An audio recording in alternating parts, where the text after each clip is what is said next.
we are. I just wanted to say thank you. I've been following you for 20 years. I've used a lot of your teachings and I've accomplished a lot of goals.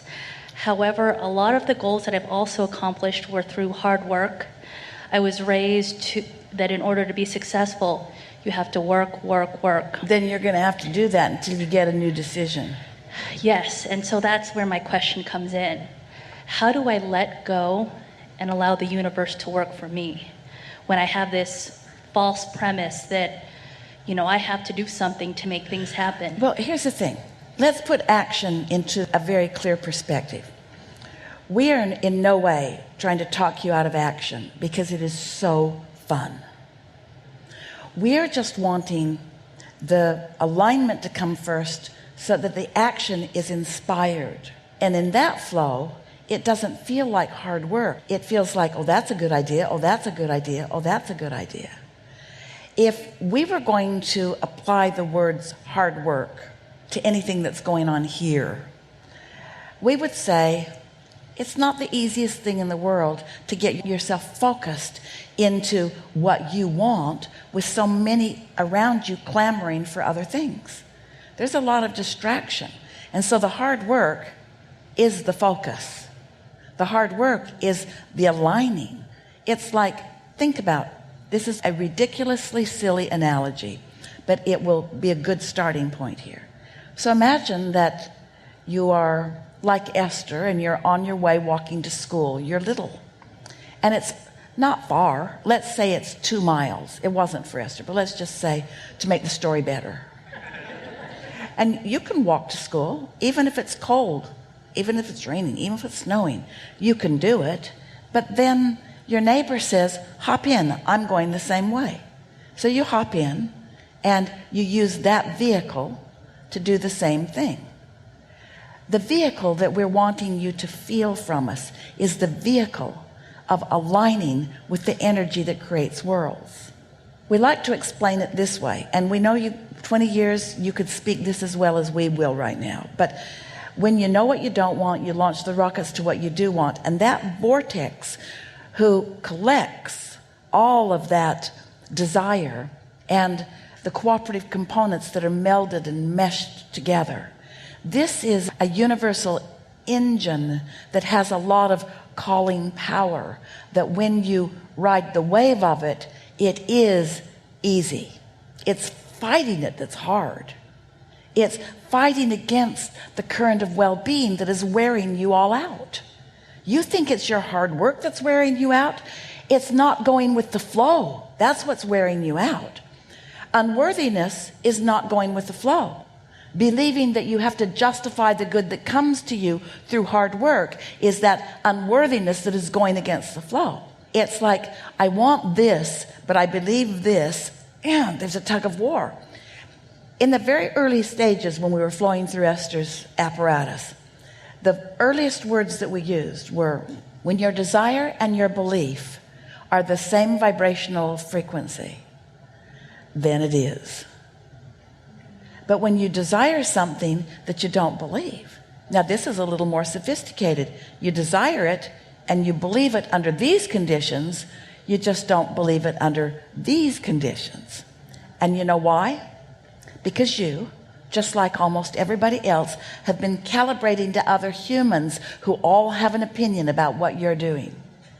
And people who aren't going with the flow don't like it when you do. They'll call you lazy. They'll call you lucky. They'll call you spoiled. They'll call you taking advantage. They have lots of labels in their misunderstanding that you're going with the flow. Most people who are struggling really appreciate a good struggler. But it's a flawed premise. It's a false premise. It will never work for you. Esther is faced with that almost every day because Esther has always been a focused person, but also a hard worker. She's always been willing to do whatever it takes. And here's the thing. We really want you to hear this in precisely the way that we are intending it here. Sometimes when the energy isn't flowing, you just got to do whatever it takes to get it done. Here's an example. You come across a car that's on fire on the road. Jerry carried a fire extinguisher in every vehicle that he and Esther were ever in, and he put out a lot of engine fires. He was like the good Samaritan along the road. Always had a full fire extinguisher. So let's say you see somebody's vehicle is on fire. Well, your spiritual teachers will say to you, you should pray to help this brother.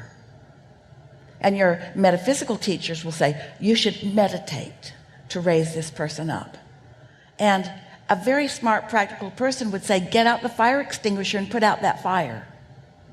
In other words, calibrating in life is figuring out not just what the situations are that are surrounding you, but what is the circumstance by which you can get the best results. What's the path of least resistance? That's the way to ask and answer this question.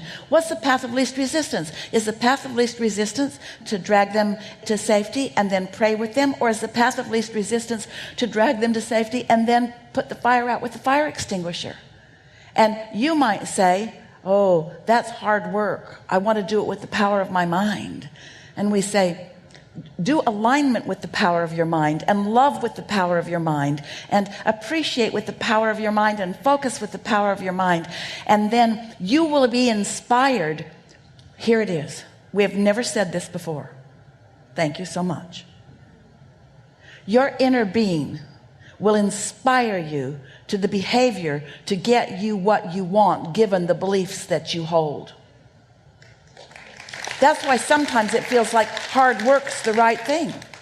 Well, your inner being certainly knows that you're all wadded up in what you learned as a kid or what somebody else has been.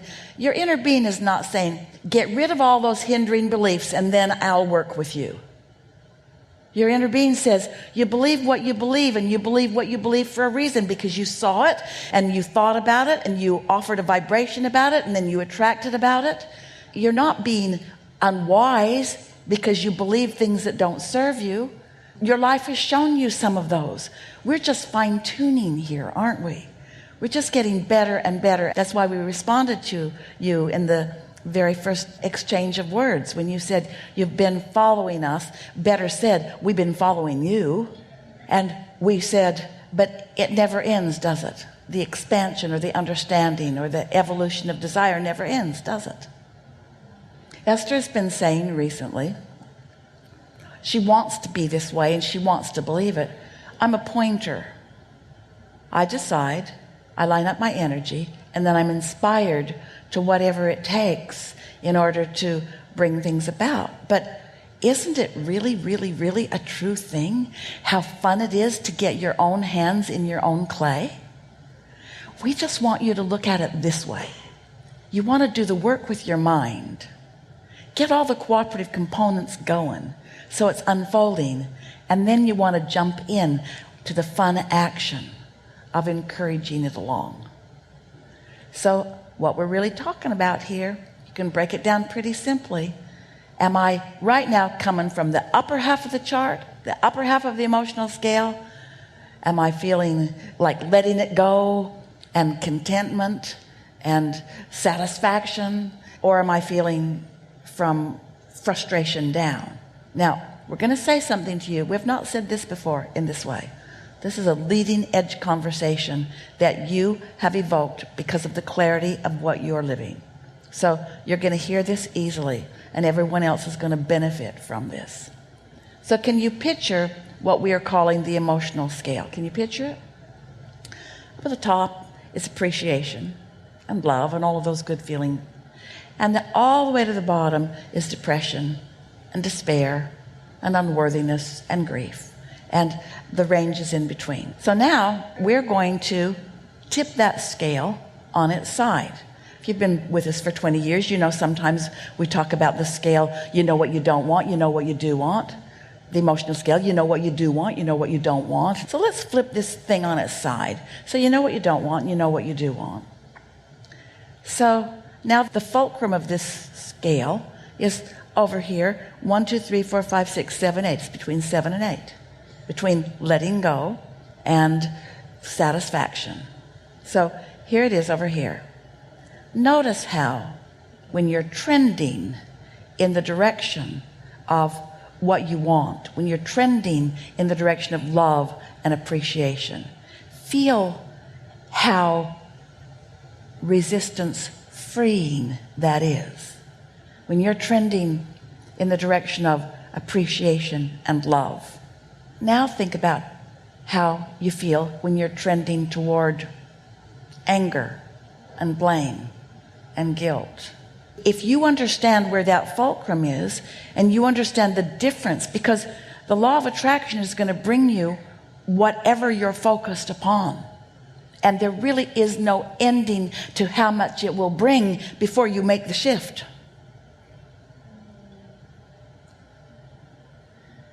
Because the law of attraction is not like your mother who's trying to make it work out well for you. The law of attraction is an equal opportunity consultant who just brings you more of whatever you're focused on while you're focused upon it. So that's what we said. The work really is the choosing of the thought that produces this feeling or this feeling. I definitely see that. I mean, I believe that.